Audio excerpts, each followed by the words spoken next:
હાય, સો હું કાવ્યા ઠક્કરનું character play કરું છું.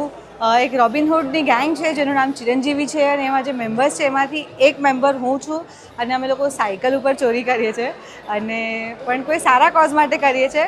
But if you love action, if you love thrill, if you love speed and if you love entertainment તો Get Set Go આવીને જોજો. It's in the cinemas નાઉ.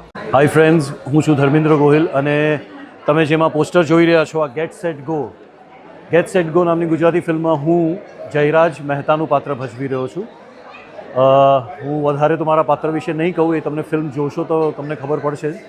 પણ મેં આજે પહેલી વાર જોઈ ફિલ્મ અહીંયા મુંબઈના પ્રેમિયરમાં અને હું એટલું જ કહીશ કે બહુ જ સરસ ફિલ્મ બની છે. એટલે એક્શન પેક્ડ થ્રિલર છે. આમ 2 મિનિટ પણ તમને આમ કહીએ ને કે it's an edge of the seat કહીએ થ્રિલર.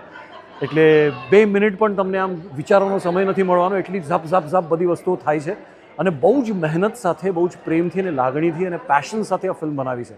તો તમે જરૂરથી જોજો Get Set Go. Thank you. નમસ્કાર, હું દીપક તિજોરી અને આટલા વર્ષો પછી હું ગુજરાતી ફિલ્મ કરી રહ્યો છું અને મારું નહીં કરવાનું કારણ એ જ હતું કે મારે એવી સ્ક્રિપ્ટ કરવી હતી જેમાં આપણને લાગે કે એક ટિપિકલ ગુજરાતી ફિલ્મો જે વર્ષોથી આપણે જોતા આવ્યા છે એવી જ ફિલ્મોમાં કામ કરવામાં મજા નહીં આવતી. સો આઈ જસ્ટ વોન્ટેડ કે એવી કોઈ સ્ક્રિપ્ટ આવે મારી પાસે જેમાં આપણી ગુજરાતી ફિલ્મોનો એક બાર રેસ થાય.